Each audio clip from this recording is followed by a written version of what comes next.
Welcome back to another story on Infidelity Tales Lab. Before we begin, tell us, where in the world are you watching from? Now, let's dive into today's story. Chapter 1. The Call. The concrete floor of cell block D felt like ice against Damon Shannon's bare feet as he paced the cramped space. 3 years. 3 years of eating slop, dodging shivs, and playing the role of a low-level drug dealer who got caught with 50 kilos of cocaine in his trunk. The irony wasn't lost on him. A 15-year veteran U S Marshal, decorated for dismantling criminal enterprises from the inside, now truly living as one of the criminals he'd spent his career hunting. The metallic clang of the cell bars made him look up. Warden Morrison stood there, his yellow teeth visible through a cruel grin, holding a phone like it was a dead rat. "Shannon," Morrison sneered, throwing the phone against the bars with enough force that it bounced off and hit the floor. "It's your ex-wife. Her new husband, the district attorney, wants a word." Damon's jaw clenched as he picked up the phone. He knew this day would come, had been dreading it since Kendra filed for divorce 18 months ago while he was stuck in this hellhole, unable to reveal his true identity or mission. "Hello, Damon." Walter Mooney's voice was smooth, dripping with satisfaction. "I hope you're enjoying your accommodations. What do you want, Mooney?" The laughter that came through the phone made Damon's blood run cold. "We just adopted your daughter. She's going to call me Daddy now." Before Damon could respond, he heard his little girl's voice in the background, crying. "Daddy, they said you're never coming home." 8-year-old Emma, his baby girl who used to wait by the window every evening for him to come home, who made him Father's Day cards with her tiny handprints. The sound of her tears shattered something inside him that had been carefully held together by discipline and training. "Don't worry, sweetheart," he called out, hoping she could hear him. "Daddy's coming home soon." But the line had already changed hands. Kendra's voice, cold as winter steel, came through. "Forget her. You're a caged animal, Damon. Emma needs a real father now." The phone went dead. Warden Morrison's laughter echoed through the cell block as he walked away, not knowing he'd just signed his own death warrant. Damon stared at the dead phone in his hands, his mind already working through possibilities. They thought they'd buried a street-level thug who made a mistake. They had no idea they'd just provoked the man who wrote the federal manual on long-term undercover operations, who'd spent years learning how criminal empires really work from the inside. His cellmate, a mountain of a man named Jorge Vega, looked up from his bunk. "Bad news, hermano." "The worst," Damon replied, his voice steady despite the rage building inside him. "But it's about to become someone else's problem." Jorge had been watching Damon for months, noting how he carried himself, how other inmates instinctively gave him space despite his medium build and quiet demeanor. "You ain't no drug dealer, are you?" Damon turned to study the man who'd become his closest ally in this concrete tomb. Jorge Vega, armed robbery, conspiracy to commit murder, but with a daughter on the outside he'd kill for. A man who understood the bond between father and child. "No," Damon said finally. "I'm something much worse for the people who just made the biggest mistake of their lives." As night fell, Damon lay on his narrow bunk, staring at the ceiling and thinking about Emma. She'd been 4 when he'd started this deep cover assignment, investigating a drug trafficking network that reached into the highest levels of law enforcement. The operation required him to create a completely new identity, to become Damon Shannon, the small-time dealer, instead of Marshal David Shannon, the federal agent. Only 3 people knew the truth: his handler, Deputy Marshal Harrison Cole, FBI agent Sandra Wright, who coordinated with local law enforcement, and U.S. Attorney General Patricia Hawkins, who'd personally approved the operation. Even Kendra couldn't know, that her husband's absences and secretive behavior were in service to his country, not criminal enterprise. The marriage had been crumbling for 2 years before his arrest. Kendra grew suspicious of his late nights, his inability to explain his work, the mysterious phone calls. When she hired a private investigator, all they found was evidence of Damon meeting with known criminals, making what appeared to be drug deals, and handling large amounts of cash. She'd confronted him the night before his planned arrest, the culmination of 3 years of building his criminal reputation. He'd begged her to trust him, told her everything would be clear soon, but she was already packed and ready to leave. "I won't raise Emma around a criminal," she'd said, her suitcase in hand. "I won't let her think this is normal." 12 hours later, federal agents arrested him in a dramatic takedown designed to cement his criminal credentials. Kendra wasn't there to see it. She'd already taken Emma to her mother's house in another state. But Walter Mooney had been there. As the district attorney, he made sure to personally oversee the arrest of one of the biggest drug dealers in state history. The press conference afterward had been Mooney's ticket to higher political aspirations. Now, lying in his cell, Damon pieced together the timeline.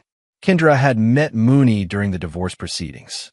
The district attorney, with his silver hair and expensive suits, must have seemed like everything Damon wasn't: stable, respectable, honest. The irony was suffocating.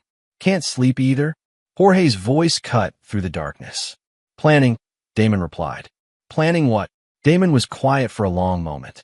Then, "How to make sure some people understand that taking a man's child is the last mistake they'll ever make." Jorge chuckled. "I like you, Shannon. You got that look in your eyes, like my cousin Miguel before he burned down that courthouse in Juarez." "Tell me about your daughter," Damon said. "Isabella. She's 12 now. Been in and out of foster care since I got locked up. Her mother OD'd 2 years ago." Jorge's voice grew soft. "I get out in 6 months. Gonna get her back, get clean, try to be the father she needs. What if someone tried to adopt her? Take her away permanently?"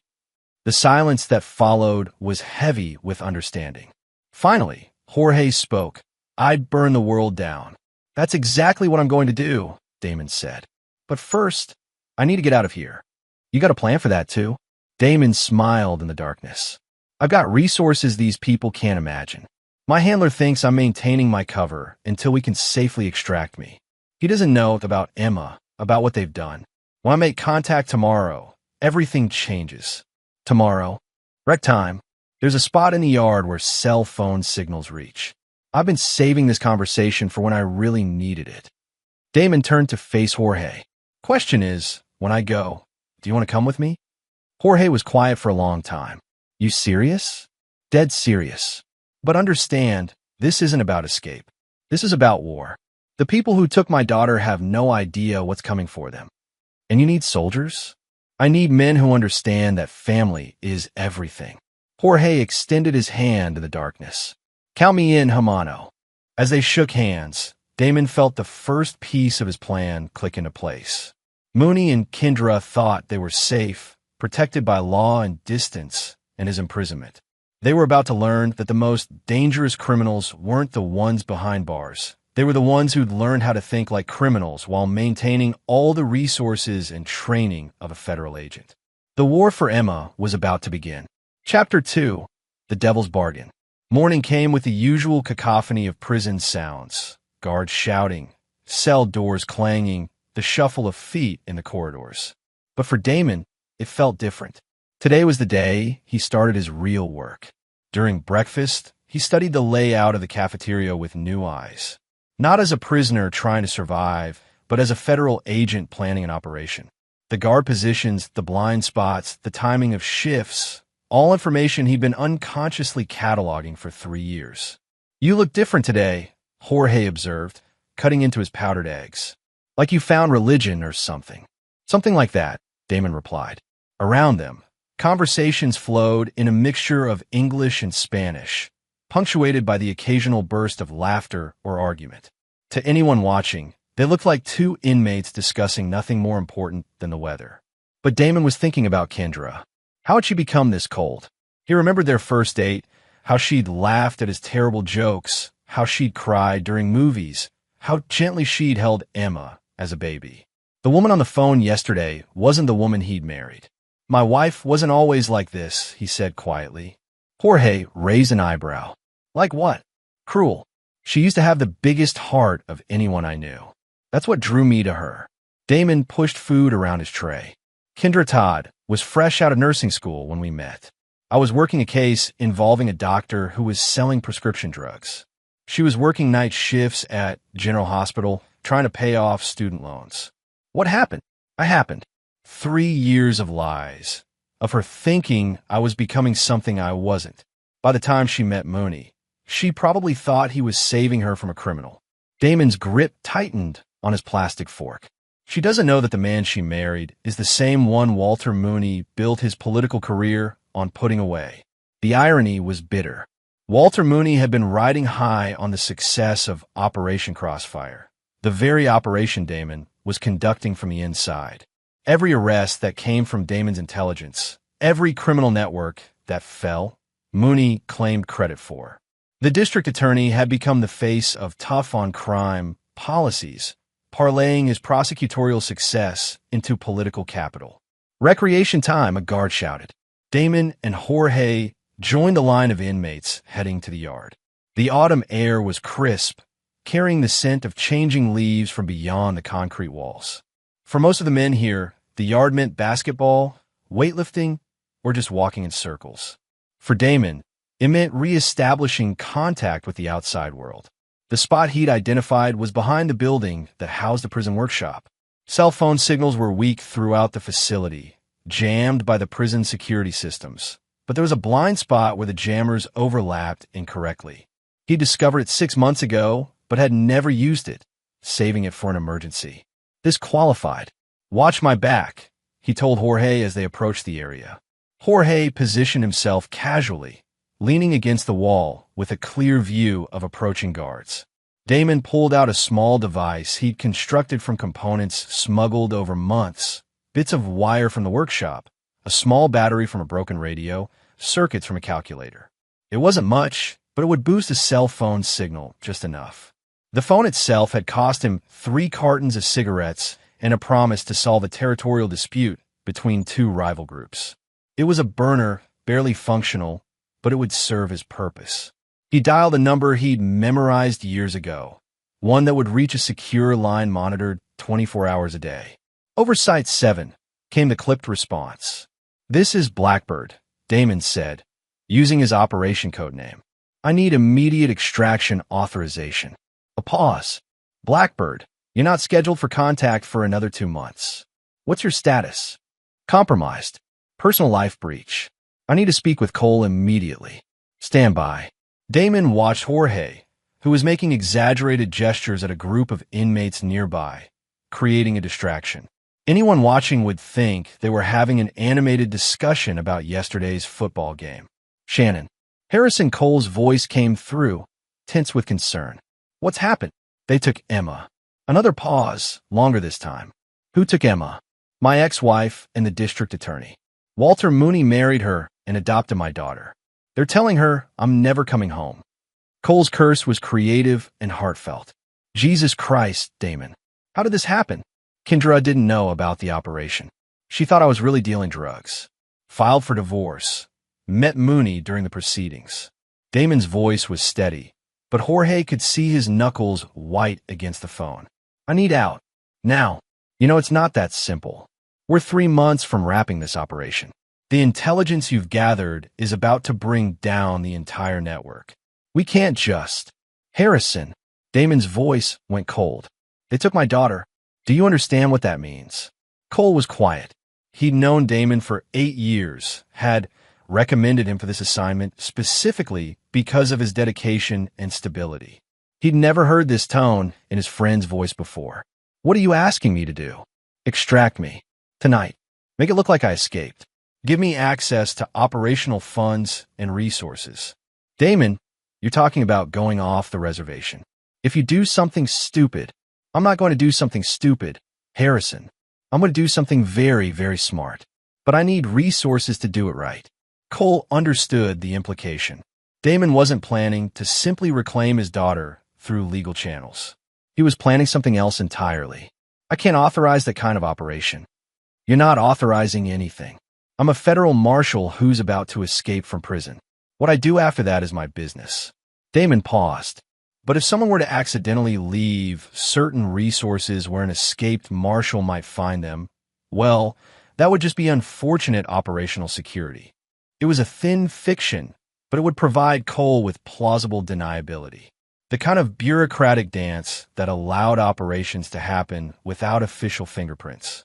"There's a storage unit," Cole said finally. "Riverside Self-Storage, Unit 247. The combination is Emma's birthday. Damon felt something loosen in his chest. Thank you. Don't thank me yet. Mooney isn't just some local prosecutor anymore. Word is he's being considered for Attorney General in the next administration. He's got federal connections, serious political backing. If you go after him, let me worry about Walter Mooney. And what about the operation? 3 years of work, dozens of criminals were about to arrest. Damon thought about that. 3 years of his life, sacrificed to gather intelligence on a drug network that stretched from street dealers to cartel bosses. Important work. Work that would save lives and put dangerous people away. But Emma was more important than any operation. Give me 48 hours after I'm out, he said. Then activate the arrest warrants. By then, I'll either have my daughter back or... He didn't finish the thought. Or what? Or Walter Mooney and everyone who helped him will understand that some things are more important than politics. Cole sighed. How do you want to handle the extraction? Transfer me to the infirmary tonight. Food poisoning, something that requires isolation. I'll take it from there. The infirmary escape has been done before. They'll lock down the entire facility. Let them. I'll be long gone by then. Damon looked around the yard, already visualizing his route. Jorge Vega, my cellmate. He comes with me. Absolutely not. I can't authorize. You're not authorizing anything, remember? He's just another escaped prisoner. Damon's voice hardened. I need men I can trust, Harrison. Men who understand what family means. Jorge fits that description. Before Cole could argue further, Damon ended the call and dismantled the phone, scattering the pieces in different trash cans around the yard. The device that had boosted the signal went down a storm drain. Done? Jorge asked, falling in his step beside him. Done. We leave tonight. Ow! Trust me. But Jorge, once we're out, there's no going back. We'll be fugitives. If you get caught, they'll add years to your sentence. Jorge thought about his daughter, about the foster homes, about the system that had failed her while he rotted in a cell. Some things are worth the risk. That afternoon, during their shift in the prison laundry, Damon began feeling sick. Stomach cramps, sweating, dizziness. All the symptoms of severe food poisoning. The symptoms were fake, but his performance was Academy Award caliber.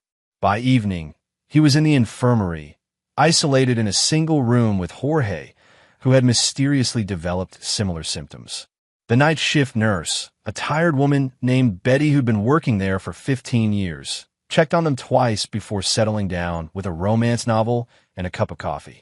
At 2:17 a.m., Damon picked the lock on their room with a tool he'd fashioned from a paperclip months earlier. The infirmary security was designed to keep people out, not in. Sick prisoners weren't usually considered escape risks. Jorge watched in amazement as Damon moved through the facility like a ghost, avoiding cameras, timing guard rotations perfectly, navigating corridors he shouldn't have known existed. This wasn't luck or prison cunning. This was professional training at work. They reached the outer fence at 2:43 a.m. Damon had identified the weak point months ago, a section where drainage had shifted the foundation, creating a gap just large enough for a man to squeeze through. By 3 a.m., they were in the drainage tunnel that ran beneath the state highway. By 3:30, they had emerged 2 miles from the prison, near an abandoned gas station where a motorcycle was waiting. Cole's doing, no doubt. Where to now? Jorge asked as Damon hot-wired the bike. First, we get resources. Then we get information. Damon started the engine, its rumble echoing in the pre-dawn darkness. And then Walter Mooney learns what happens when you take something that doesn't belong to you. As they rode through the empty streets, Damon thought about Emma. Was she asleep in some strange bed, in some house that wasn't home? Did she wonder why Daddy hadn't come to save her yet? Soon, sweetheart, he thought. Daddy's coming home. Chapter 3, Gathering Forces. The storage unit sat in a row of identical metal boxes, surrounded by chain-link fence and sodium lights that cast everything in harsh yellow. At 4 in the morning, Riverside Self-Storage was deserted except for the occasional truck passing on the highway beyond. Damon entered the combination 0-8-1-7, Emma's birthday, and the lock clicked open. Inside, he found Harrison Cole's idea of operational necessities: cash, weapons, fake identification, surveillance equipment, and a laptop with encrypted communication software. Jorge whistled low as Damon inventoried the supplies. "Your friend takes good care of you. He's trying to keep me from doing something that destroys both our careers," Damon replied, examining a Glock 19 and finding it clean and loaded. Too late for that. The laptop connected to a secure server that Cole had set up years ago for emergency communications. Damon's fingers flew over the keyboard, accessing databases he technically no longer had clearance for. Prison records, court documents, financial information, the digital footprints that revealed how people really lived. What he found about Walter Mooney's rise to power made his jaw clench. "Son of a bitch," he muttered. "What?" "Mooney's been using intelligence from my operation to advance his political career. Every arrest warrant, every prosecution, every press conference, he's been taking credit for work I've been doing from inside." Damon scrolled through news articles, watching Mooney's face appear again and again, always at podiums, always taking credit. But it was worse than simple glory-seeking. Mooney had leveraged his prosecutorial success into serious political connections. Donations from law enforcement unions, endorsement from federal officials, rumors of cabinet positions in future administrations. Walter Mooney wasn't just a district attorney anymore. He was a rising star in national politics. And he'd built that rise on Damon's sacrifice. "Look at this," Damon said, turning the laptop so Jorge could see. 3 months ago, Mooney spoke at a conference about innovative approaches to organized crime. He's presenting intelligence I gathered as his own strategic insights. Jorge studied the screen. Guy's got some serious protection then. Politicians like that, they don't go down easy. They do if you hit them right. Damon opened another database, this one containing personal information that wasn't supposed to be accessible to anyone below deputy director level. Everyone has weaknesses. Everyone has secrets. Walter Mooney's file revealed a man whose public image was carefully crafted. Church attendance, charity work, family values, all the things that played well with voters. But there were gaps in the timeline, periods where his whereabouts weren't accounted for, financial transactions that didn't quite add up. More interesting was his staff. District attorneys didn't operate alone. They had investigators, assistant prosecutors, administrative staff. People who knew where the bodies were buried. Isaac O'Brien, Damon read from the screen. Chief investigator for the DA's office. 15 years with the department. Exemplary record. He paused. But his daughter Maddie died in a car accident 2 years ago. Drunk driver, never caught. Jorge understood immediately. Grief makes people do stupid things, or makes them more open to alternative forms of justice. Damon made a note of O'Brien's home address. If Mooney's hiding something, O'Brien would know about it. The next few hours were spent building profiles. Kendra's current situation, Emma's school and daily routine, the security at Mooney's house and office. Damon approached it like any other operation: identify targets, map relationships, find pressure points. By dawn, they had relocated to a motel on the outskirts of town, paying cash for a room that faced the highway in case they needed to leave quickly. Jorge had grown quiet, perhaps realizing the magnitude of what they were attempting. "Second thoughts?" Damon asked, cleaning the Glock with practiced efficiency. "About getting out?" "No." "About going up against the district attorney?" "Maybe." Jorge sat on the edge of the bed, studying their target files. "This guy's got resources we can't match. Police, FBI, federal marshals, they'll all be looking for us." "True. But they'll be looking for escaped prisoners, not federal agents conducting an unauthorized operation."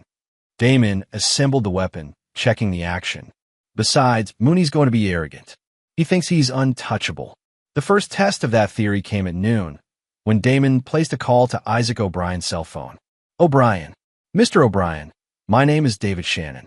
I'm a federal marshal, and I need to speak with you about Walter Mooney." A long pause. "Federal marshal? Let me see some identification. I'm not in a position to do that right now, but I think you'll want to hear what I have to say about your boss's connection to organized crime. Listen, whoever you are, your daughter Maddie was killed by someone driving a blue Camaro, license plate partial KJ7. The impact happened at the intersection of Maple and 3rd at 11:47 p.m. on October 15th. The driver had connections to the Vega drug operation. Dead silence. Then, how do you know that? Because I've been undercover in that organization for 3 years. And I know who was driving that car. Damon, let that sink in.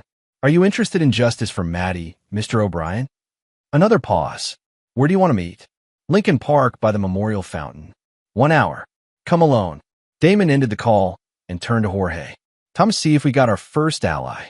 Lincoln Park was busy with lunch hour joggers and office workers taking a break from their cubicles. Damon and Jorge positioned themselves with clear sight lines and exit routes, watching for any sign that O'Brien had brought back up. At exactly 1 p.m., a man in his 50s approached the fountain. Gray hair, tired eyes, the look of someone who hadn't slept well in years. He wore a rumpled suit and kept checking his phone, nervous but alone. Damon approached first, keeping his hands visible. Mr. O'Brien, you're Shannon. O'Brien studied him carefully. You don't look like a federal marshal. I've been undercover for 3 years. Prison changes a man's appearance.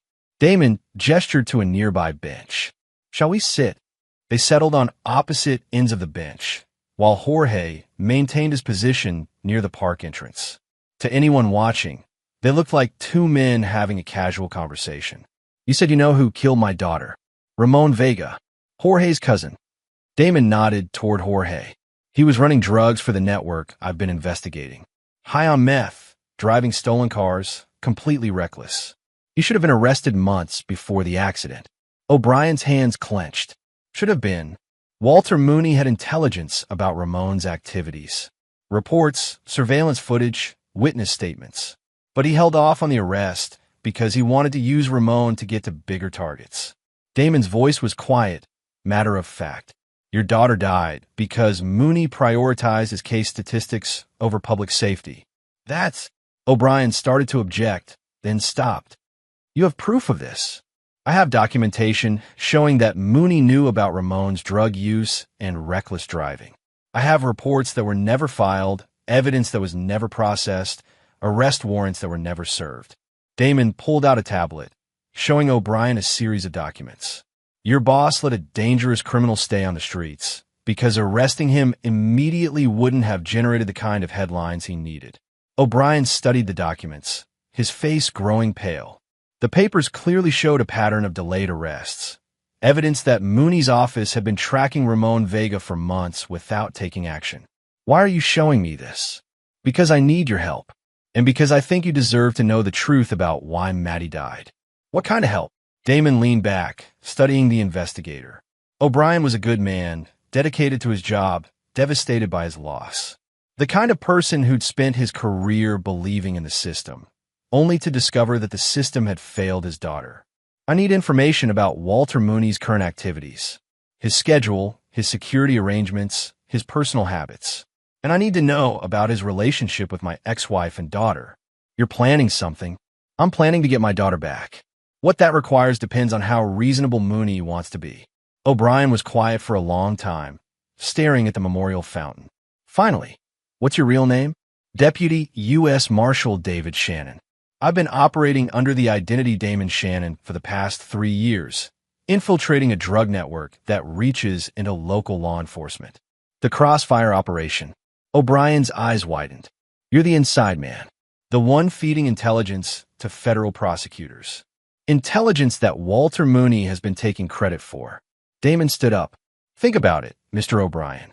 Think about your daughter, and think about what kind of man uses other people's sacrifices to build his own career. As they prepared to leave, O'Brien called out, If I help you, what happens to Ramon Vega? Damon turned back. Ramon Vega died in a car accident 3 months ago. Crashed into a bridge support going 90 miles an hour, high on the same drugs he was selling. But justice for Maddie doesn't die with him. The man who let her killers stay on the streets is still walking around, collecting political donations and adoption papers. O'Brien understood. This wasn't about revenge against a dead man. It was about accountability for the living.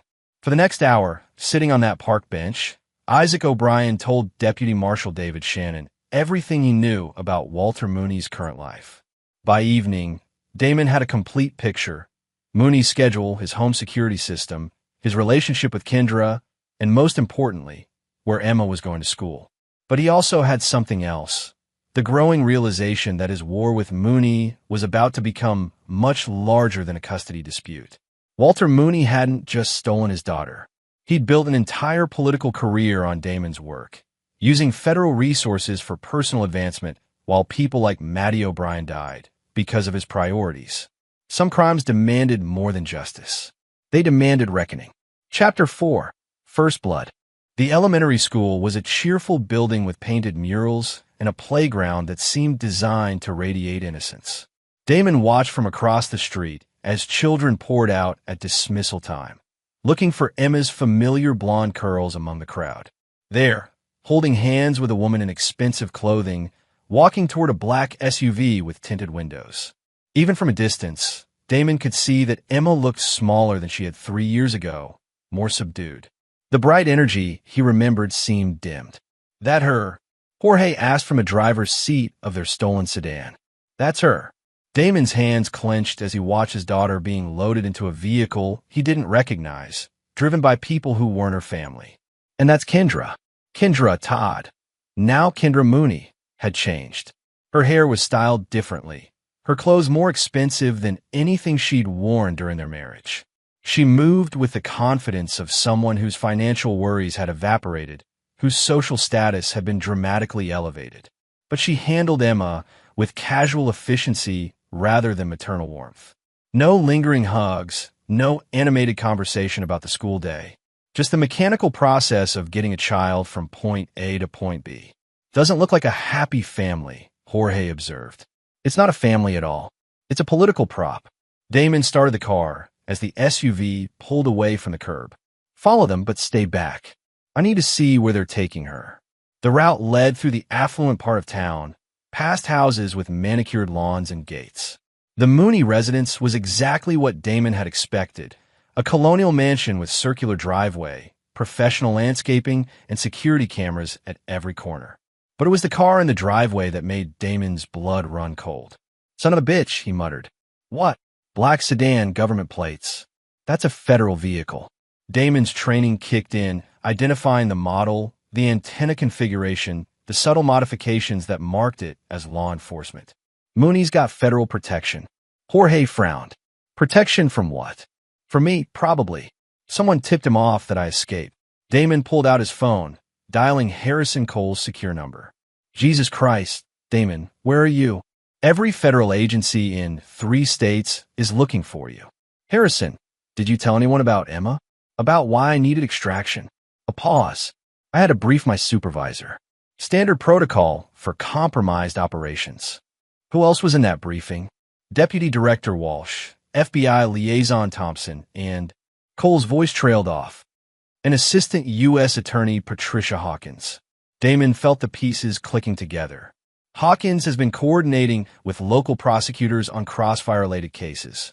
She's been working directly with Walter Mooney's office. The implications were staggering.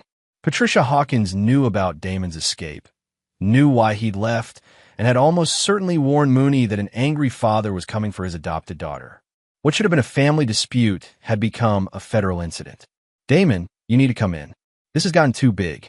If you try to grab Emma now, they'll classify it as a kidnapping with terrorist implications." "Terrorist implications?" Damon's voice was dangerously quiet. A federal marshal going rogue, using his training and resources against civilian targets? They're already drafting profiles, predicting violent escalation. If you make any move against Mooney or his family, they'll authorize lethal force. Damon understood. This wasn't about protecting Walter Mooney from an escaped prisoner. This was about protecting a politically valuable asset from someone who could expose uncomfortable truths about federal operations. "Harrison, I need you to do something for me. I can't help you anymore. My hands are tied. Just listen. The storage unit where you left those supplies, is it still active?" "Damon, is it still active?" A sigh. "Yes." "Good. Because I'm about to give you the biggest case of your career. But I need time to set it up properly." Damon watched the federal agents moving around Mooney's property, noting their positions and equipment. Can you give me 72 hours before you officially locate me? Absolutely not. I've already told them. You've told them I'm probably heading for the Mexican border, following cartel contacts for my undercover work. It'll take time to track me down through those networks. Cole understood the fiction being offered. Plausible misdirection that would buy time while providing cover for his eventual discovery of Damon's real location. 72 hours. But after that, I have to bring you in. After 72 hours, you won't have to bring me in. I'll surrender voluntarily. Damon ended the call and turned to Jorge. We need a new base of operations.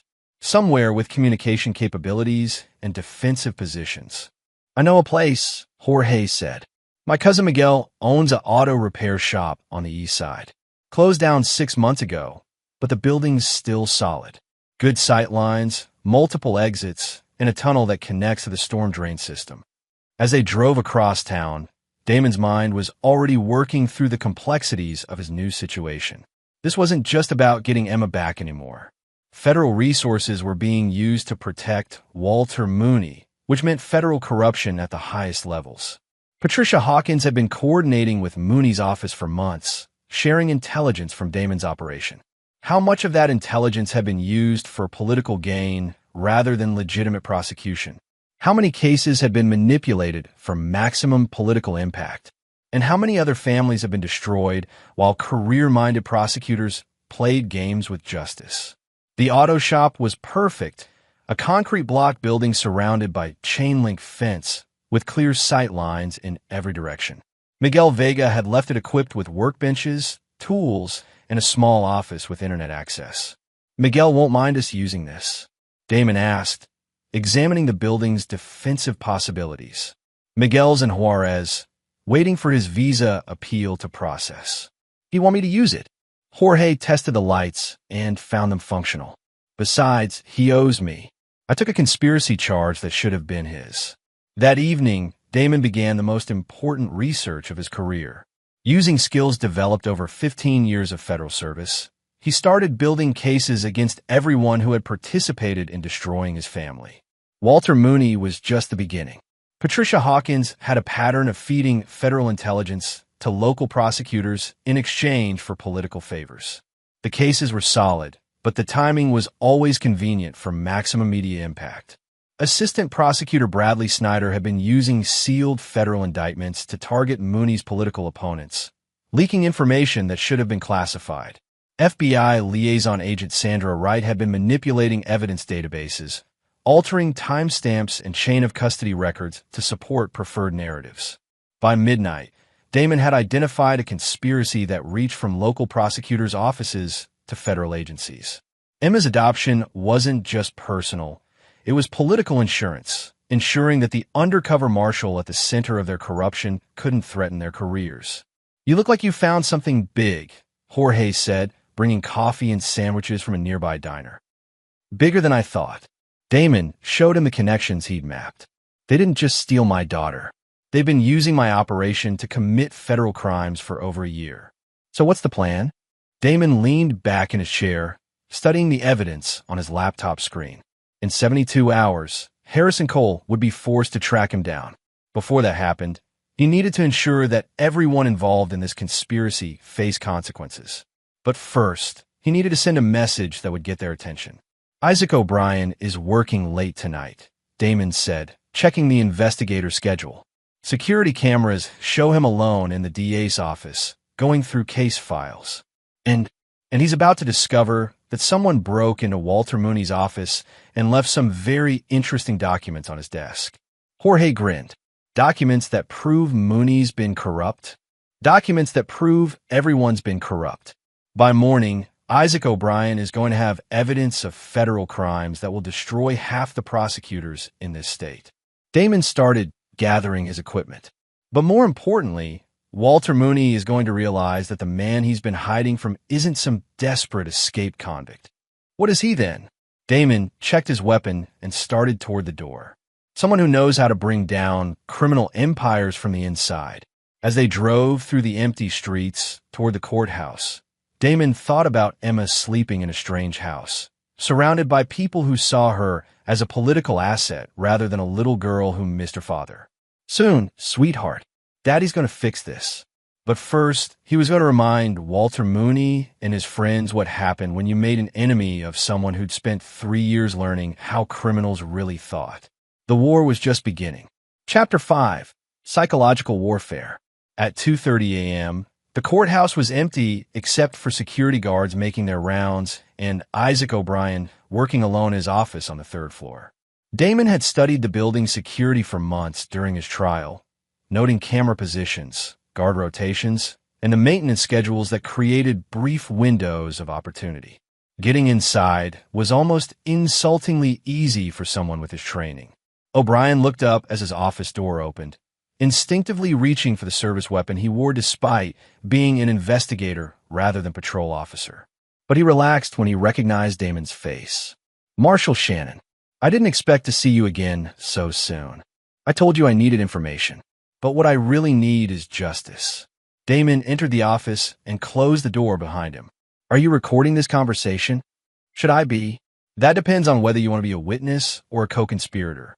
Damon placed a thick envelope on O'Brien's desk. Those are copies of federal communications showing that Walter Mooney has been using classified intelligence for political purposes, that he's been manipulating federal investigations to target his political opponents, and that he's been covering up evidence of corruption that reaches into federal agencies. O'Brien opened the envelope with shaking hands. The documents inside were damning. Emails between Mooney and federal prosecutors, intelligence reports with political annotations, evidence of case timing designed for maximum media impact. "Where did you get these?" "I've been a federal marshal for 15 years, Mr. O'Brien. I have access to systems and databases that most people can't imagine." Damon sat across from the investigator. "The question is, what are you going to do with that information?" O'Brien studied the documents, his face growing pale as he understood their implications. "If these are real, they're real, and they're just the beginning." Damon leaned forward. "Patricia Hawkins has been using her position as assistant U.S. attorney to coordinate with local prosecutors like Mooney. Federal intelligence has been shared illegally, federal investigations have been compromised, and federal resources have been used to advance political careers. You're talking about conspiracy, RICO violations. This would bring down half the prosecutor's office and at least 3 federal officials." "That's exactly what I'm talking about." O'Brien set the documents down, his hands trembling slightly. "What do you want from me?" "I want you to do your job. Investigate these crimes. Build cases. File reports."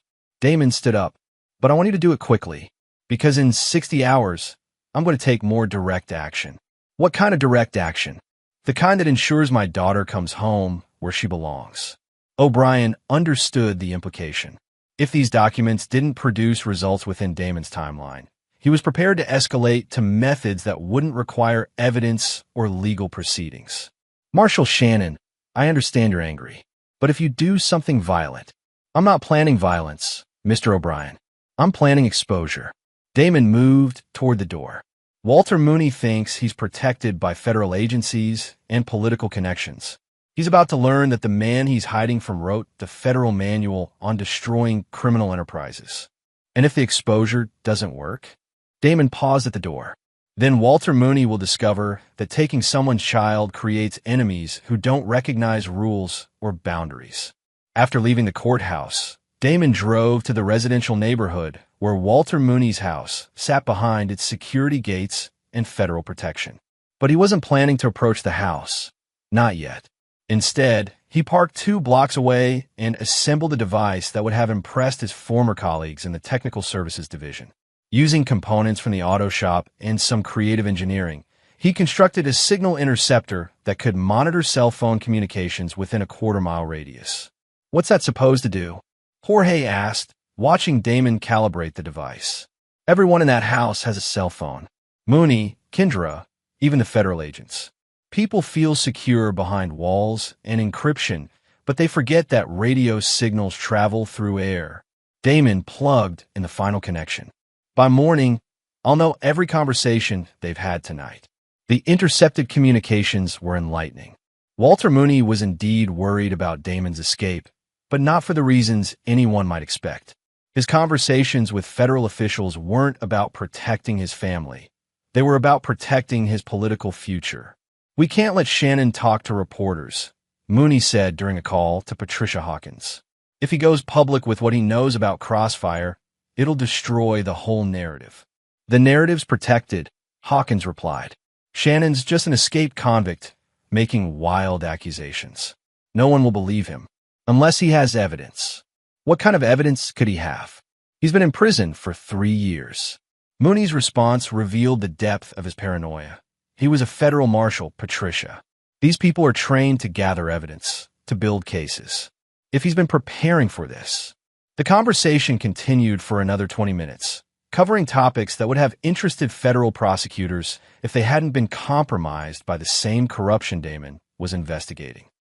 More interesting was a conversation between Kendra and her sister Louise, who had apparently been questioning the wisdom of the adoption.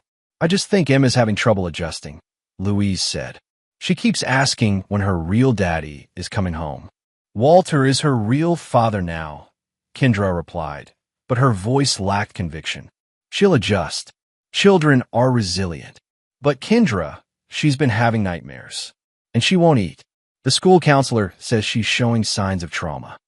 The trauma is from having a criminal for a father. Once she realizes that Walter can give her a better life. What if Damon wasn't really a criminal? The silence that followed was long and telling. Finally, Kendra spoke. "What do you mean? What if there's more to the story?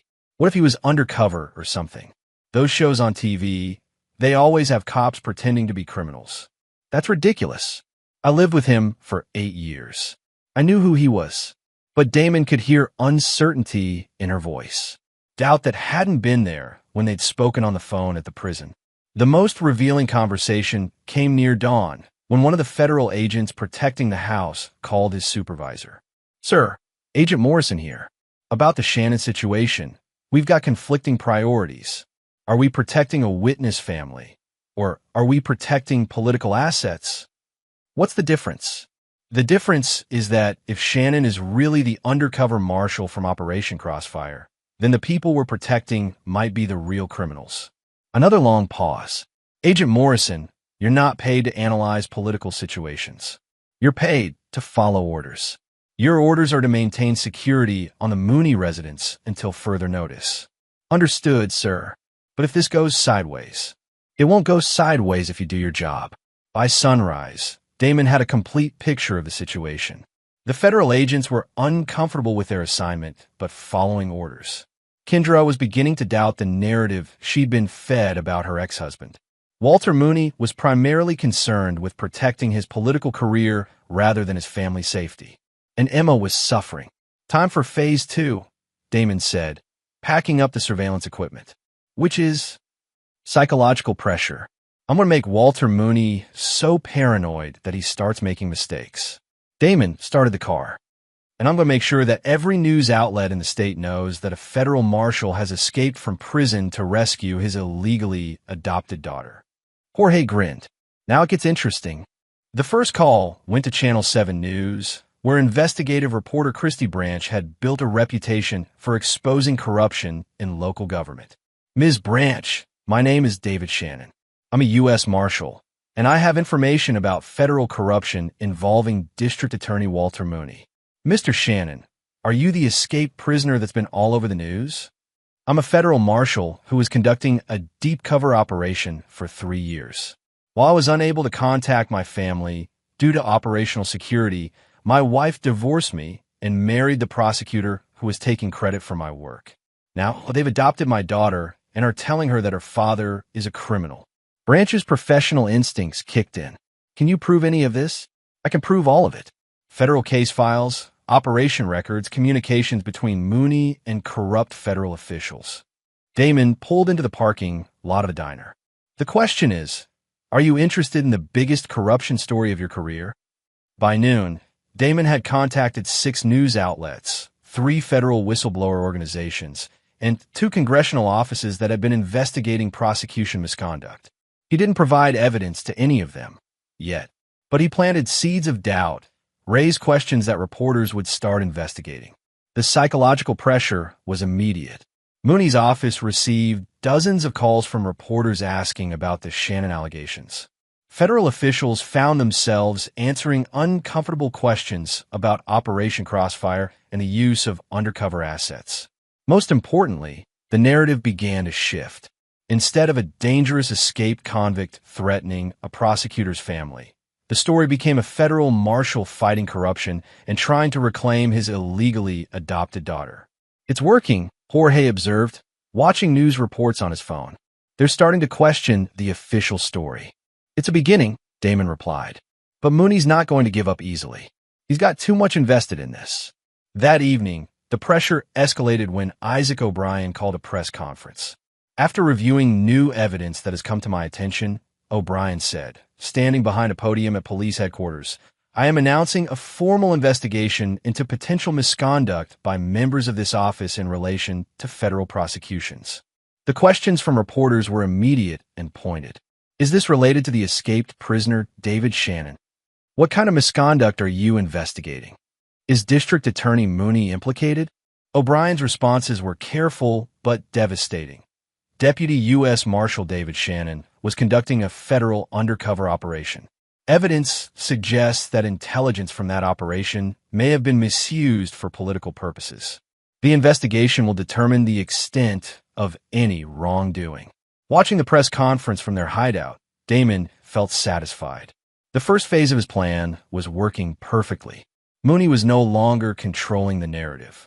But as they monitored communications that night, it became clear that their enemies were adapting. Shannon's turned this into a media circus, Mooney said during a call to Patricia Hawkins. "We need to discredit him before this gets worse. How do you want to handle it? Release his psychiatric evaluations from prison. Show that he's unstable, dangerous. Make this about a deranged father threatening innocent people. Those evaluations are sealed. Unseal them. You have the authority. Walter, if we do that, it'll look like retaliation. It'll give his story more credibility. Then we handle this a different way." Mooney's voice turned cold. "Shannon wants his daughter back? Let him try to take her. But make sure the situation ends with him in a body bag." Damon looked at Jorge. The game had just changed from political maneuvering to deadly force. "Time for phase 3, he said grimly. "Which is direct action. They want to play by criminal rules." Damon checked his weapon. "Then I'll show them how criminals really operate." Chapter 6. The Hunter Becomes the Hunted. The hunting cabin belonged to Walter Mooney's brother, a fact that appeared in no public records, but showed up in Damon's deep-dive investigation of family assets. Nestled in the mountains 40 miles from the city, it represented exactly the kind of safe house a paranoid prosecutor might use when federal protection wasn't enough. Damon had been tracking the convoy of vehicles since they left the Mooney residence at dawn.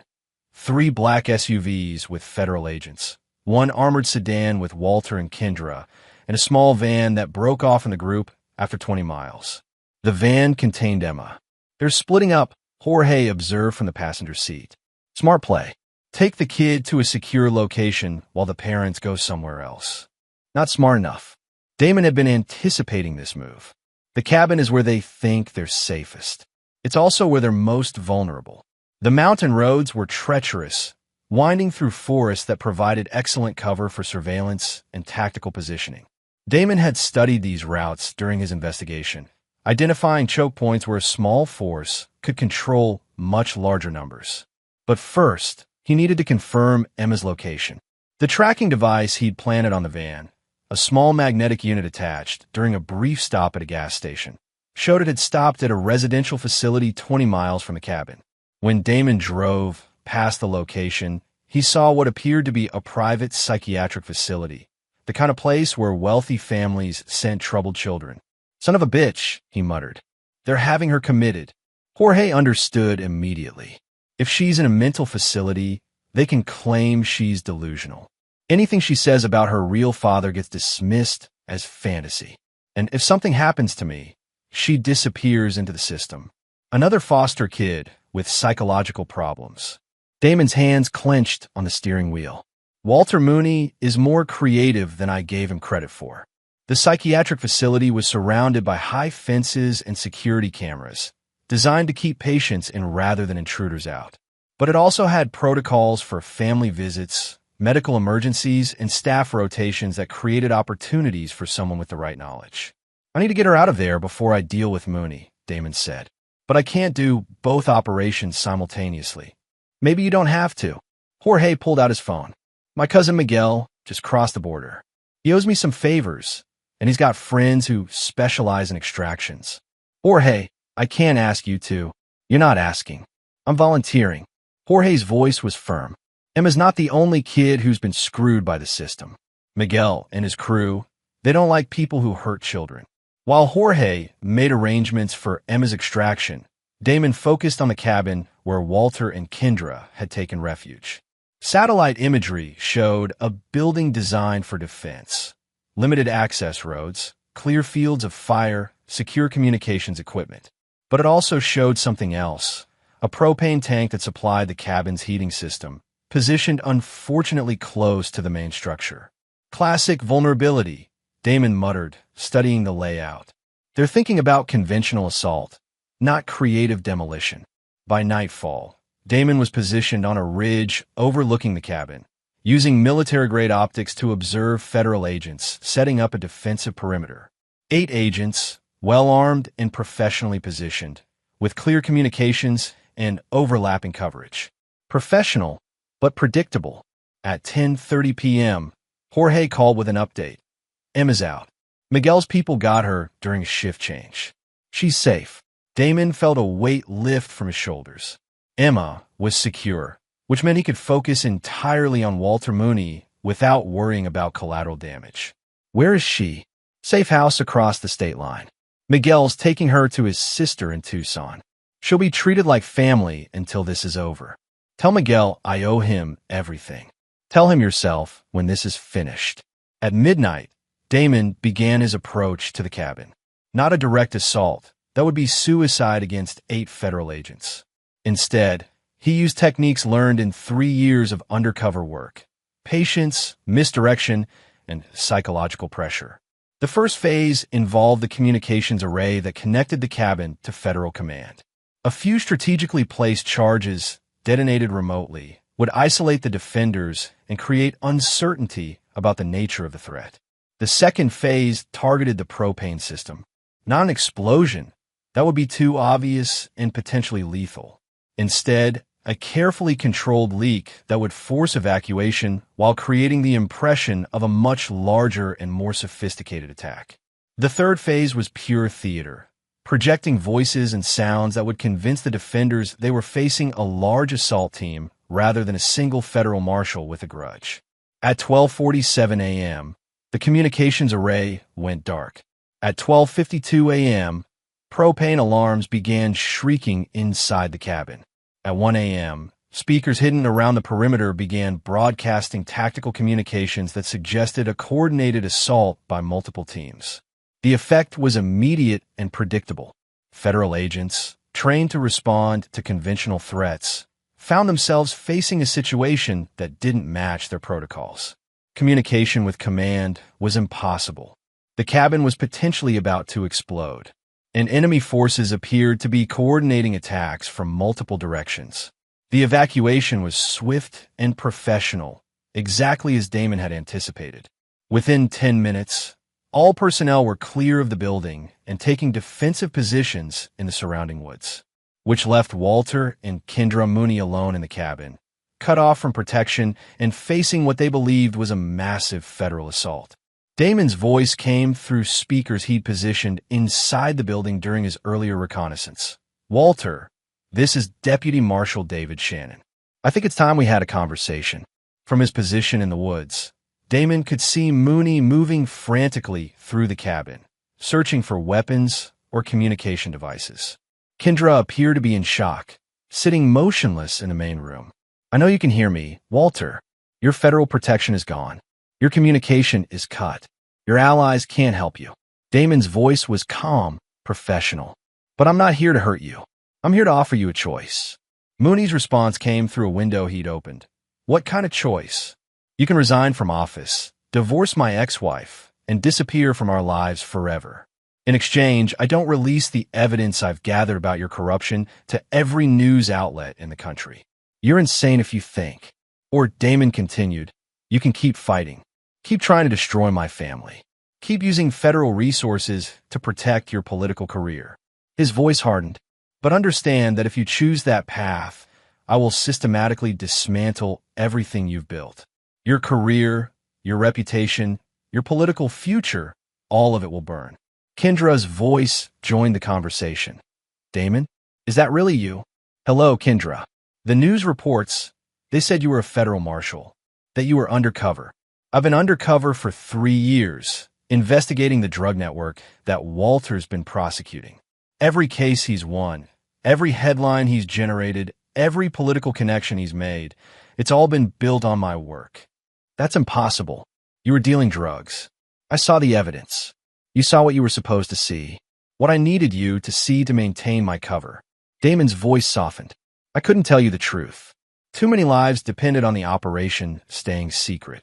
Through his scope, Damon could see Kendra's face as she processed this information. 3 years of believing her husband was a criminal.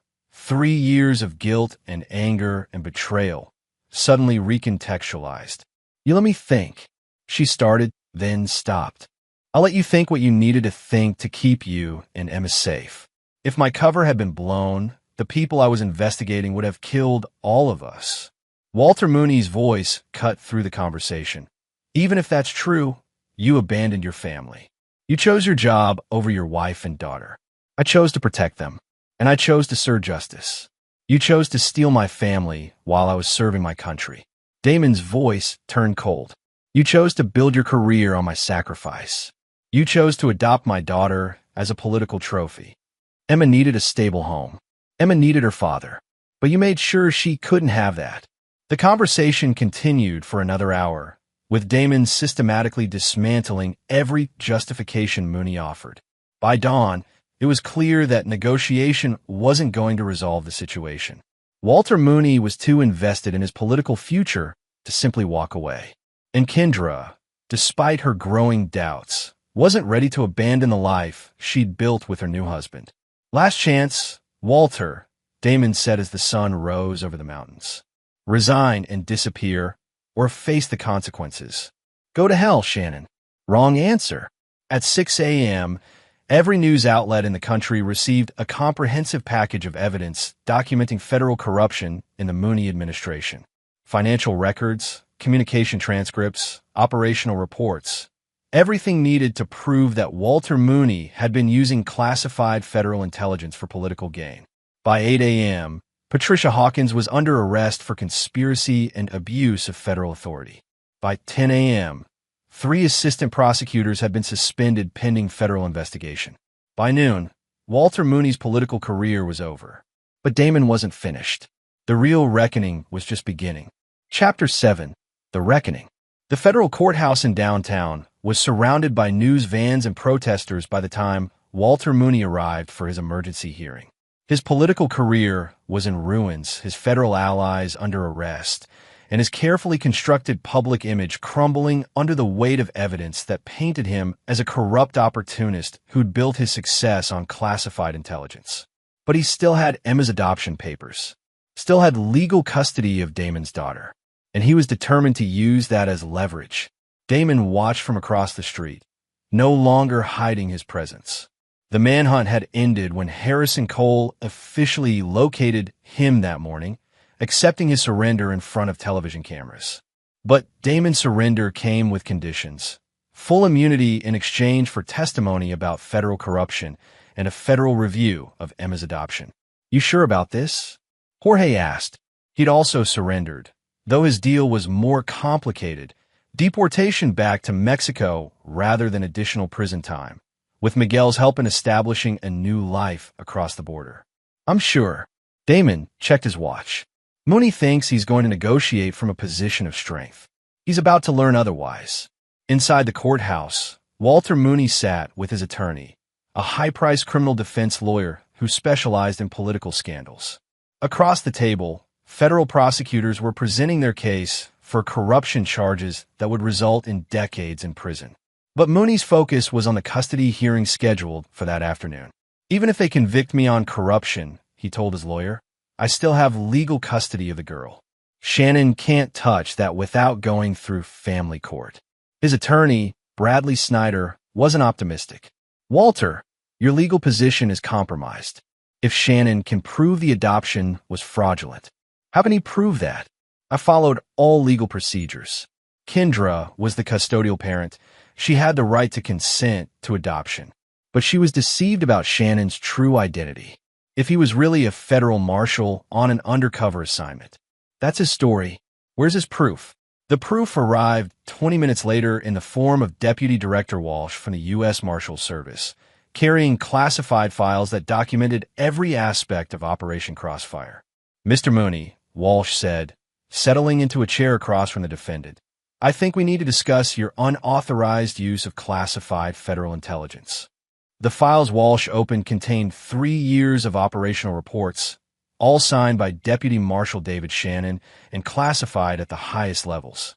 They documented a deep cover investigation that had resulted in over 200 arrests and the dismantling of criminal networks spanning 5 states.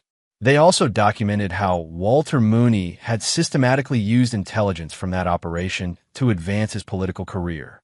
Every prosecution you've claimed credit for, Walsh continued, every press conference you've held, every political donation you've received based on your innovative approaches to organized crime, all of it was built on Marshal Shannon's undercover work. Mooney's attorney studied the documents, his face growing pale. These files are classified. How did they become available for? Marshal Shannon requested declassification as part of his cooperation agreement. The Attorney General approved the request this morning. Walsh turned to Mooney. The question now is whether you want to add espionage charges to your corruption indictment. Espionage. Mooney's voice cracked. You shared classified federal intelligence with unauthorized personnel. You used classified information for personal gain. In some circles, that's considered treason. By noon, Walter Mooney's legal position had collapsed entirely. The corruption charges were ironclad, the espionage implications were terrifying, and his political career was over. But he still refused to give up Emma. I don't care what Shannon was doing, he told his attorney during a break. I don't care if he was saving the world. I legally adopted that girl, and I'm not giving her up. Walter, be realistic. You're facing 20 years in federal prison. How are you going to raise a child from a jail cell? Kendra can raise her. I'll maintain parental rights. But Kendra Mooney was having her own crisis of conscience. The woman who'd married Walter Mooney was discovering that her previous husband, the man she'd thought was a criminal who'd abandoned his family, had actually been a federal agent conducting one of the most important undercover operations in recent history. Everything she believed about her marriage, her divorce, and her new life was built on lies. Not lies that Damon had told her, but lies she'd told herself rather than trust the man she'd promised to love. I need to see him, she told her attorney during the lunch break. Mrs. Mooney, I strongly advise against. I need to talk to Damon. I need to understand what really happened. The meeting was arranged for 2 p.m. in a conference room at the federal building. Kendra sat across from the man she'd been married to for 8 years, seeing him clearly for the first time in 3 years. He looked older, harder, marked by the stress of living as a criminal while serving his country. But his eyes were the same, the eyes of the man who'd held her hand during Emma's birth, who'd taught their daughter to ride a bicycle, who'd read bedtime stories and built pillow forts.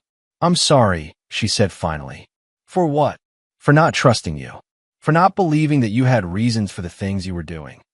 Tears started flowing. For letting them take Emma from you. Damon was quiet for a long time. When he spoke, his voice was gentle but firm. You protected our daughter the best way you knew how. When you thought I was a criminal, you got her away from that environment. I can't fault you for that, but I should have known. I should have trusted. Kendra, my job required you not to know. If you'd known the truth, it would have put you and Emma in danger. Damon leaned forward. The question now is, what we do going forward? I want Emma back with you. I want to fix this. And Walter, Kendra's face hardened. Walter lied to me. He used my pain and confusion to manipulate me into a marriage that was built on his political ambitions. He adopted Emma not because he loved her, but because it made him look like a family man. You're sure about that? I've been watching him with her for months. He doesn't see a daughter. He sees a political prop, photo opportunities, and campaign materials. Kendra wiped her eyes.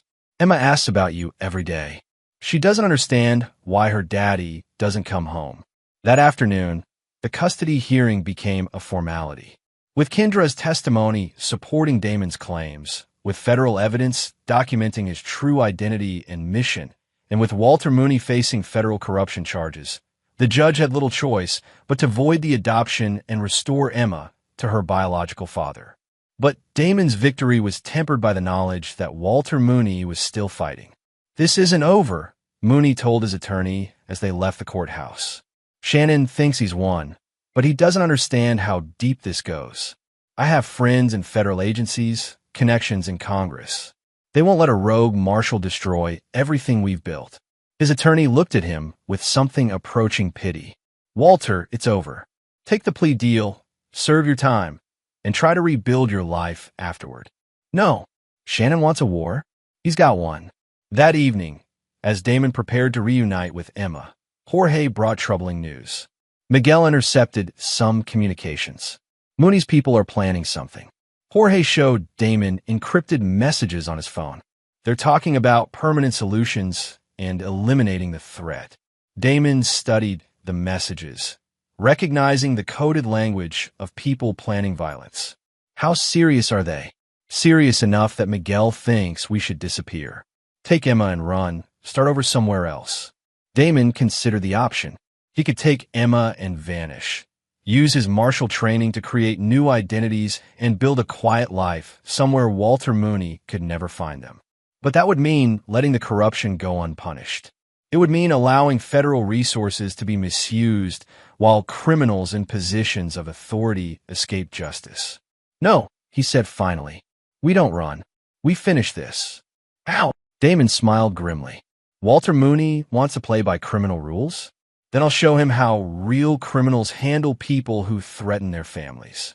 The final phase of his war was about to begin. Chapter 8. No Forgiveness.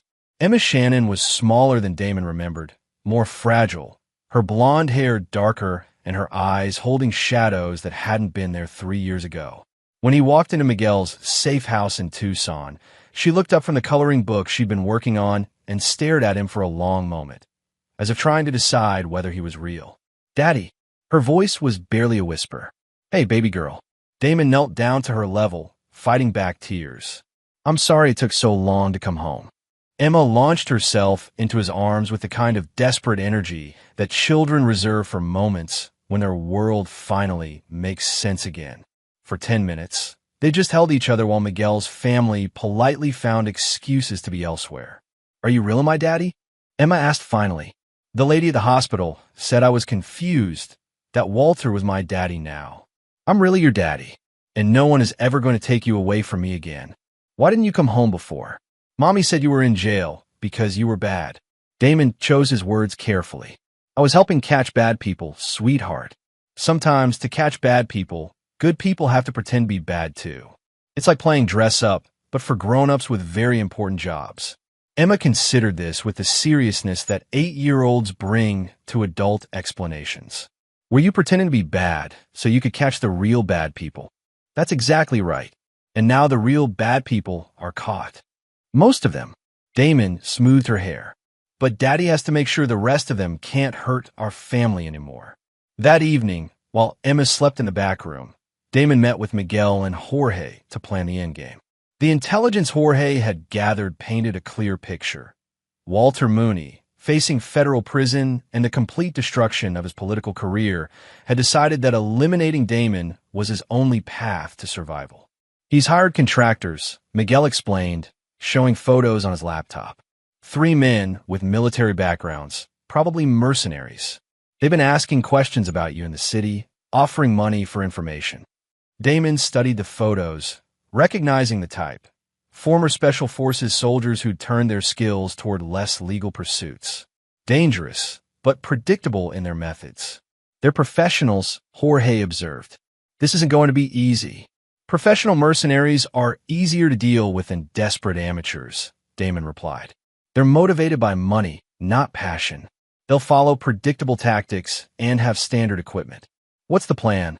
Damon was quiet for a moment, thinking about Emma sleeping in the next room, about the woman who'd raised her while believing her father was a criminal, about the man who'd manipulated that woman's pain for his own political gain.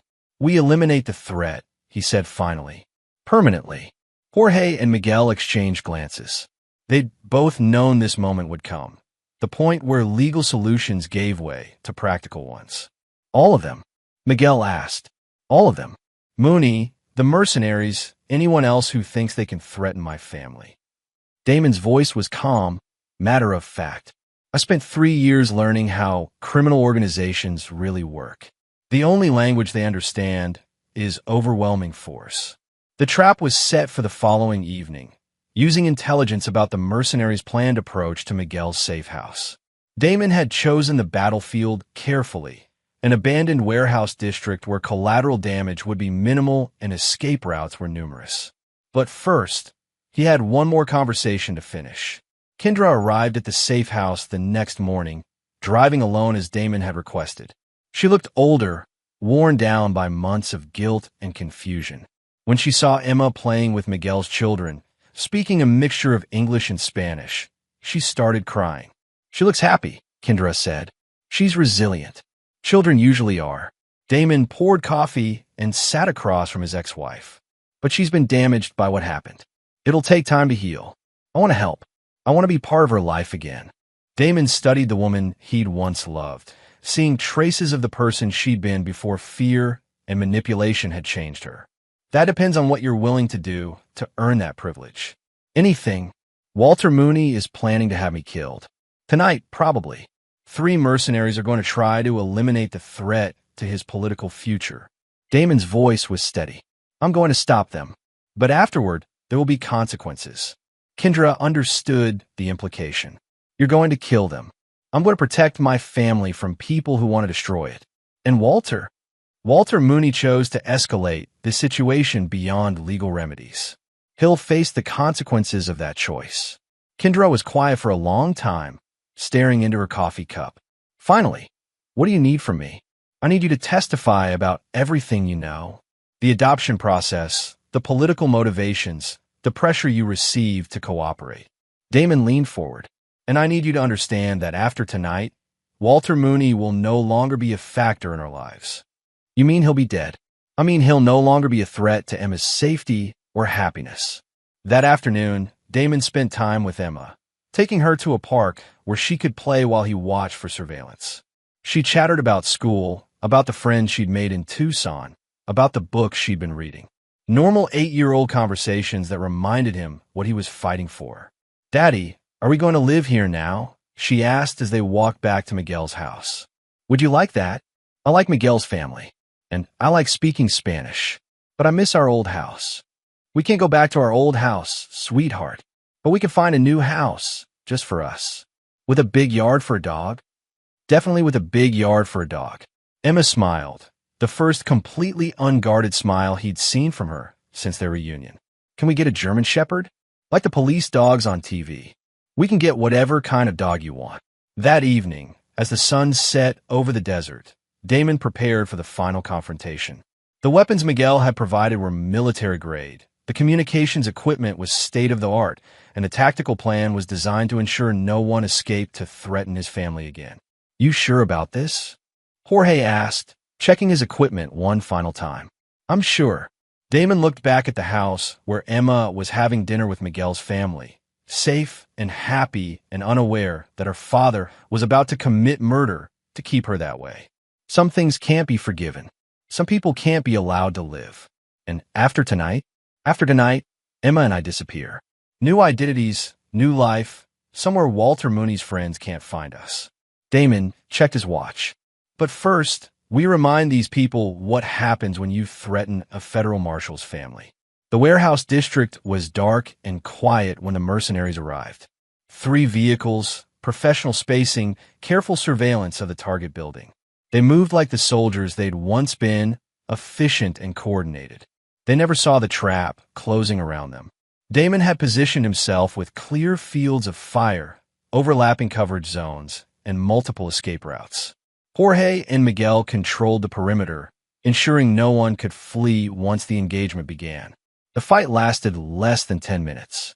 When it was over, 3 mercenaries were dead, their vehicles were burning, and Walter Mooney's last hope of eliminating the threat to his political future had been permanently removed. But Damon wasn't finished.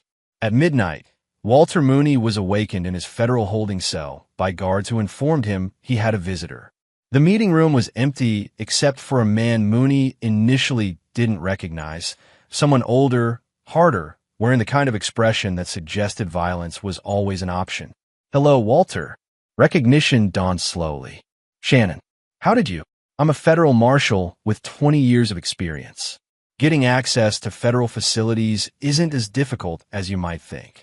Damon sat across from Mooney, his hands visible on the table. "We need to talk. I have nothing to say to you." "That's fine. You can listen." Damon's voice was calm, conversational. "Your mercenaries are dead. Your political career is over. Your corruption prosecutions are moving forward. In approximately 6 months, you'll be sentenced to federal prison for 20 to 30 years. Mooney's face went pale. "You killed them. They were threatening my family. I dealt with the threat." Damon leaned forward slightly. "But here's what you need to understand, Walter. This isn't over. Not for you." "What do you mean?" "I mean that for the rest of your life, however long that might be, you'll be looking over your shoulder. You'll wonder if the prisoner walking behind you in the yard knows who you are. You'll wonder if the guard taking your lunch tray has been paid to look the other way. You'll wonder if your cellmate has received certain incentives to ensure your stay in federal prison is memorable." Mooney was shaking now. "You can't. I spent 3 years in federal prison, Walter. I know how it works. I know which guards can be bought, which prisoners hold grudges against corrupt prosecutors, which officials can arrange for unfortunate accidents." Damon's smile was cold.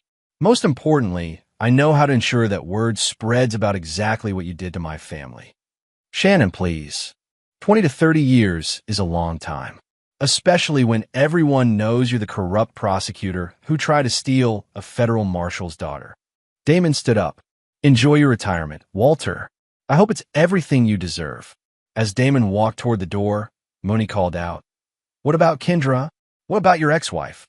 Damon paused without turning around. "What about her? She was part of this too. She married me. She allowed the adoption. She kept Emma away from you. Kendra was lied to, manipulated. She made decisions based on incomplete information." Damon turned back to face Mooney. "You, on the other hand, knew exactly what you were doing. You used classified federal intelligence to build a political career. You manipulated a grieving woman to advance your own interests. You adopted my daughter as a political prop. She could have trusted you. She could have waited. She was protecting our daughter from what she thought was a criminal father. That's what mothers do." Damon's voice hardened. "But you? You destroyed my family for political gain. That's unforgivable." The last Walter Mooney saw of Deputy Marshal David Shannon was his back as he walked through the meeting room door, leaving behind a man who would spend the next 30 years wondering when retribution would finally arrive. Emma was asleep when Damon returned to the safe house, curled up in the bed Miguel's wife had prepared for her. She looked peaceful, safe, innocent of the violence that had secured her future. "Is it over?" Jorge asked quietly. "It's over." Damon sat in a chair beside Emma's bed, watching her sleep. "Tomorrow we start over. New names, new life, somewhere Emma can grow up without looking over her shoulder." "And Kendra?" Damon was quiet for a long time. "Kendra made her choices. She believed Walter Mooney instead of trusting her husband. She allowed Emma to be adopted by a man who saw her as political currency." He looked at Jorge. "Some mistakes can't be undone. Some betrayals can't be forgiven. Even by someone you love, especially by someone you loved." As dawn broke over the desert, David Shannon began planning a future where Emma would never again have to wonder why her father didn't come home, where she would never again be used as a political tool or threatened by men who saw children as acceptable casualties in their pursuit of power. He'd been a federal marshal for 20 years, dedicated to justice and the rule of law. But some things were more important than law. Some things required a father's justice rather than a system's justice. Walter Mooney would spend the rest of his life in federal prison, wondering when the other prisoners would learn about his crimes against a Marshal's family. Kendra would spend the rest of her life knowing that her lack of trust had cost her everything that mattered. And David Shannon would spend the rest of his life ensuring that his daughter never again had to pay the price for other people's ambitions. Some betrayals couldn't be forgiven. Some people didn't deserve redemption. But some fathers would burn down the world to protect their children. And that was enough. Chapter 9, New Beginnings. 6 months later, Emma Rodriguez was having the time of her life on the beach in Costa Rica, building sandcastles with her new dog, Rex, a German Shepherd puppy who'd been trained to be both companion and protector. She spoke fluent Spanish now, attended a small international school, and had no idea that her father remained one of the most wanted men in North America. David Rodriguez, as he was now known, worked as a security consultant for American companies operating in Central America. It was legitimate work that utilized his law enforcement background while keeping him far from the political machinations that had destroyed his previous life. "Poppy, look," Emma called out in Spanish, gesturing to an elaborate sand fortress. "It has a moat and everything." "Very impressive, Mija," David replied, setting down the newspaper he'd been reading. The headline announced that former District Attorney Walter Mooney had been found dead in his federal prison cell, apparently the victim of a dispute with other inmates over drug territory. Justice, David thought, came in many forms. The official investigation would conclude that Mooney's death was the result of his arrogance in trying to control prison drug operations, behavior that violated the unwritten codes that govern federal penitentiaries. No one would investigate too deeply. Corrupt prosecutors weren't sympathetic victims, and prison justice was often more efficient than legal appeals. David's phone buzzed with an encrypted message from Harrison Cole. "Package delivered. All debts paid. Stay safe." Harrison had kept his word, ensuring that evidence of Mooney's corruption reached the right people in federal prison. The rest had been inevitable. Criminals didn't tolerate prosecutors who'd built careers on their sacrifices, especially when those prosecutors had used classified intelligence for personal gain. "Poppy, are we going to stay here forever?" Emma asked, settling down beside him on the beach chair. "Would you like that? I like it here. I like Senora Martinez at school, and I like that we have our own house, and I like that you're always home for dinner." Emma was quiet for a moment. "But sometimes I wonder about Mama." David had been dreading this conversation for months. Emma was smart, observant, and old enough to understand that they'd left their previous life under unusual circumstances. "What do you wonder about her? Whether she misses me? Whether she's sorry about what happened?" David pulled Emma closer, choosing his words carefully. "Your mama loved you very much. But sometimes adults make mistakes that hurt the people they love. Sometimes those mistakes are so big that they can't be fixed. Is that why we can't go back? That's part of it." David looked out at the ocean, thinking about the choices that had led them to this beach. "Sometimes, when people hurt us badly enough, we have to start over somewhere new. Somewhere safe." Emma nodded, accepting this explanation with the resilience that had carried her through 3 years of confusion and upheaval. "I'm glad we're here together." "Me too, baby girl." That evening, after Emma had gone to bed, David received another encrypted communication, this one from Jorge, who was living in Mexico City with his daughter, Isabella. The message was brief. "Kendra visited the grave today. Still asking questions." David wasn't surprised. Kendra had been trying to locate them for months, working with private investigators and federal agencies that weren't aware of his true identity. She'd apparently convinced herself that if she could just explain, if she could just apologize, everything could be repaired. She was wrong. Some bridges, once burned, couldn't be rebuilt. Some trust, once shattered, couldn't be restored. David had loved Kendra deeply, completely, and she'd chosen to believe the worst about him rather than trust in their marriage. When she needed to choose between her husband and a prosecutor's political promises, she'd chosen politics. When she needed to choose between protecting Emma from uncertainty and protecting her from separation, she'd chosen separation. When she needed to choose between trusting her husband's character and trusting a system that saw children as bargaining chips, she'd chosen the system. Every choice had been understandable. Every choice had been defensible. And every choice had been unforgivable. David deleted Jorge's message and walked out to the beach, where waves were breaking under a star-filled sky. Somewhere in the United States, federal investigators were still looking for Deputy Marshal David Shannon, wanted for questioning in connection with the deaths of 3 mercenaries and the mysterious circumstances surrounding Walter Mooney's prison demise. Somewhere in the United States, Kendra Mooney was trying to rebuild a life shattered by the discovery that she'd married a corrupt prosecutor and divorced a federal hero. Somewhere in the United States, politicians and prosecutors were learning that classified intelligence came with responsibilities that extended beyond career advancement. But here, on this beach in Costa Rica, David Rodriguez was just a father watching the ocean while his daughter slept safely in their home. It was enough. The next morning brought news from another source. Patricia Hawkins had been sentenced to 15 years in federal prison for conspiracy, abuse of federal authority, and misuse of classified intelligence. 3 assistant prosecutors had received shorter sentences. The entire federal task force that had coordinated with Mooney's office had been disbanded and transferred. Operation Crossfire, the undercover investigation that had consumed 3 years of David's life, had officially been closed with commendations for the intelligence gathered and prosecution secured. Deputy Marshal David Shannon was listed as killed in the line of duty while maintaining cover during a criminal operation. His funeral had been closed casket, attended by federal officials who praised his sacrifice and dedication. Harrison Cole had given a eulogy that brought tears to hardened federal agents. Kendra had attended the funeral, David learned from news reports. She'd stood in the back, wearing black, accepting condolences from people who praised her dead husband's service to his country.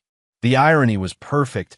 Kendra was grieving for a husband she'd lost through her own choices, while the man she divorced was raising their daughter on a beach thousands of miles away. "Poppy, what are you reading?" Emma asked, climbing into his lap at the breakfast table. "Just news from home. Do you miss it?" David considered the question seriously. Did he miss the United States? The work of federal law enforcement? The satisfaction of putting criminals in prison through legal means rather than practical ones? "I miss some things," he said finally, "but I don't miss the politics. I don't miss the corruption. And I don't miss the people who think children are acceptable casualties in their pursuit of power." "Do you think Mama misses us?" "I think she misses what she thinks we were. But she never really understood who we actually are." Emma thought about this with the seriousness that children bring to complex adult emotions. "Will she ever find us?" "No, baby girl. We're safe here. No one will ever take you away from me again." That afternoon, David received a final communication from the United States, a message from Isaac O'Brien, who'd been promoted to interim district attorney after Mooney's downfall. "Thought you should know. Kendra filed a missing persons report for Emma. Claims she's been kidnapped by an escaped federal prisoner. FBI is investigating, but they're having trouble substantiating her claims. Official records show Emma Rodriguez is a Costa Rican citizen living with her father, David Rodriguez, a legal security consultant. Immigration paperwork is spotless. No connection to any U.S. persons of interest. Also thought you should know. Maddie's case has been reopened. New evidence suggests Ramon Vega's drug operation was protected by prosecutorial misconduct. Justice Department is reviewing all related cases for potential prosecutorial abuse. Thanks for the documentation you provided.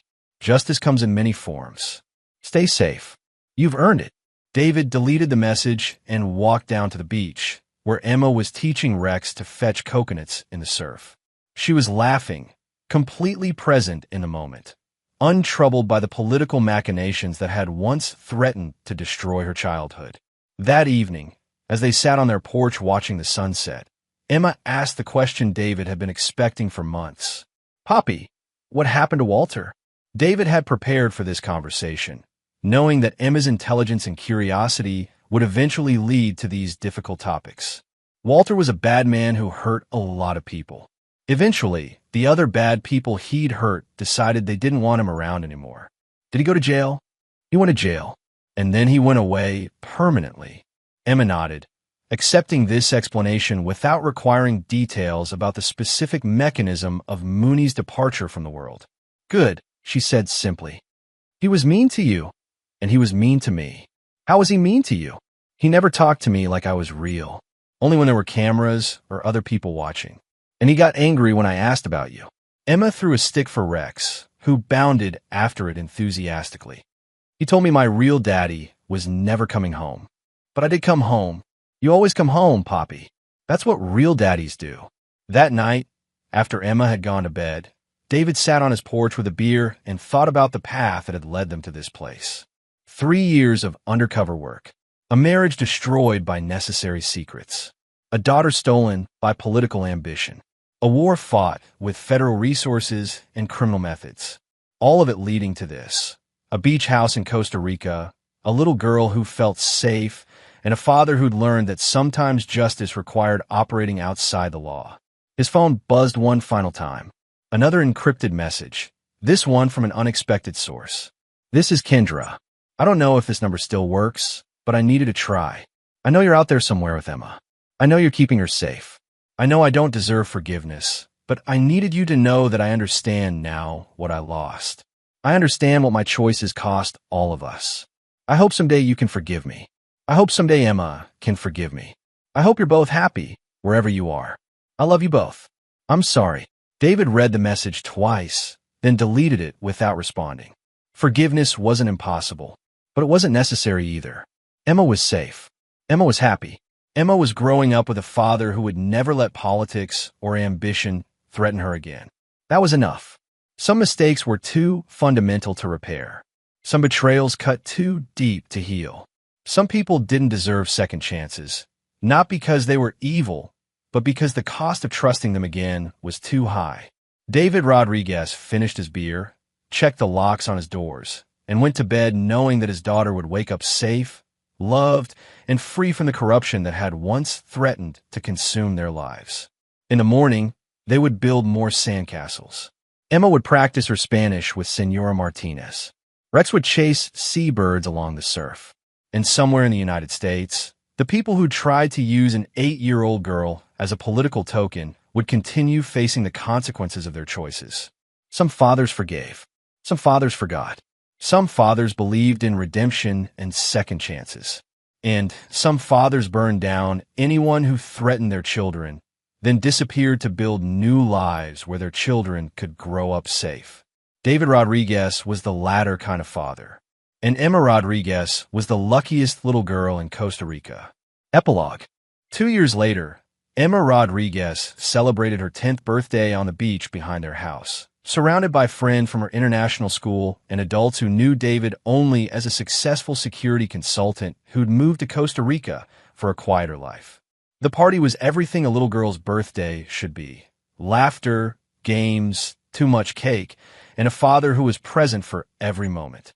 That evening, after the guests had gone home and Emma had opened her presents, she curled up next to David on their porch swing with a new book about marine biology. Poppy, do you think we'll always live here? Do you want to always live here? I think so. I like our life. Emma was quiet for a moment. Do you ever wish things had been different? With Mama and Walter and all that? David considered the question carefully.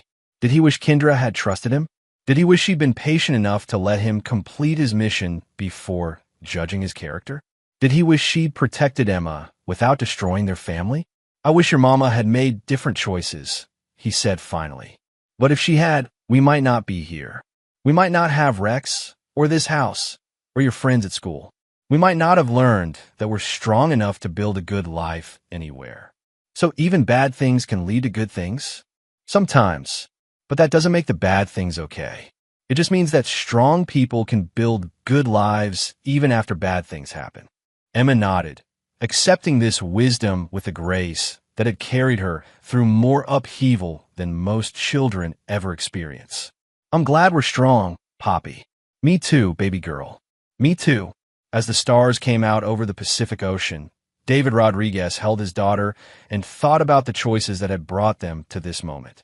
Some people might call his methods extreme. Some people might argue that everyone deserved forgiveness, that healing required reconciliation, that families should find ways to repair what was broken. Those people had never had their children stolen by corrupt politicians. Those people had never faced the choice between legal justice and practical protection. Those people had never learned that sometimes love requires brutality, that sometimes protection requires destruction, that sometimes being a good father means being a very dangerous man. David Rodriguez had learned all of those things, and he'd chosen his daughter's safety over everyone else's comfort, her happiness over everyone else's redemption, her future over everyone else's politics. It was a choice he'd make again, without hesitation, as many times as necessary. Because some things were more important than forgiveness. Some things were more important than law. Some things were more